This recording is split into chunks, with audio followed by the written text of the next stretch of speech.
সুপ্রভাত বন্ধুরা, সম্পার ছোট্ট ফ্যামিলিতে তোমাদের স্বাগত জানাই।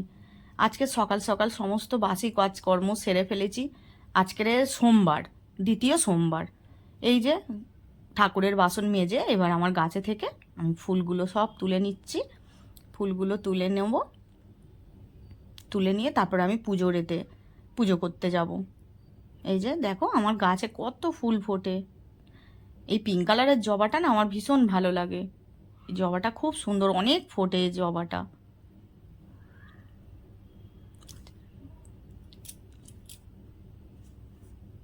তারপরে আমি দুলপো তুলে নিচ্ছি। এই দেখো নীলকণ্ঠ ফুল, পাশের বাড়ির দিদিদের এই নীলকণ্ঠ ফুলটা। নীলকণ্ঠ ফুলগুলো আমি তুলে নিচ্ছি। এবারে আমি একটা ঠাকুরের জন্য মালা গেঁথে নিচ্ছি নীলকণ্ঠ ফুল দিয়ে, বাবাকে পরাবো বলে। এই যে কত সুন্দর দেখো, ছোট্ট মতো মালা হয়েছে।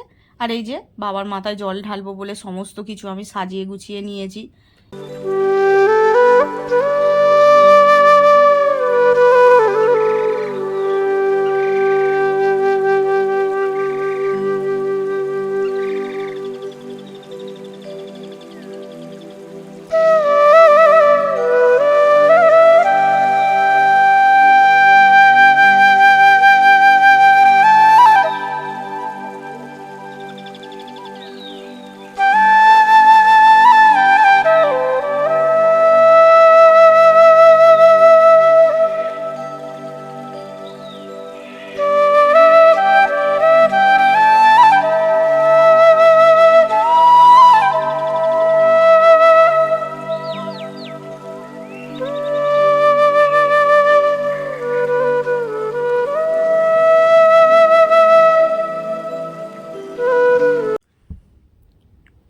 এই যে সকাল সকাল পুজোটা করে নিলে মনটা ভীষণ ভালো থাকে, তাই না? তারপরে এই আমার শাশুড়ি মা একটু পোস্ত বেটে দিল, কারণ আজকের তো আমি খাবো না, আমার ছেলে আর শাশুড়ি মা খাবে, তাই ওদেরকে একটু মুগের ডাল, পটল ভাজা আর আলু পোস্ত করে দেব। আর দুটো কাঁকরোল ছিল, কাঁকরোলও ভেজে দেবো। এই যে দেখো পোস্ত বেটে এনে দিয়েছে শাশুড়ি মা।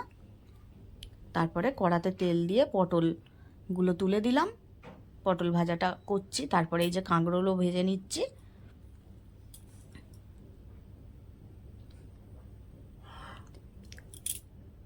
এই যে পটল ভাজা, কাঁকরোল ভাজা হয়ে গেছে, এই তুলে নিলাম।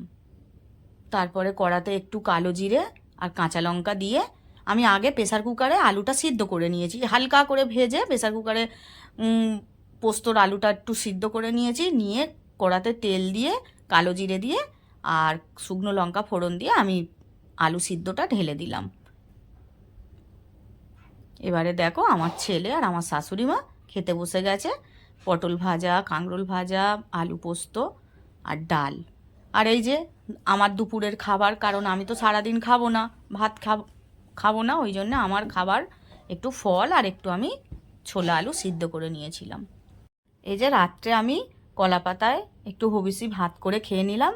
আমার ভিডিওটা বন্ধুরা যদি ভালো লাগে তোমরা একটু আমার চ্যানেলটাকে সাবস্ক্রাইব করে দিও, পাশে থেকো।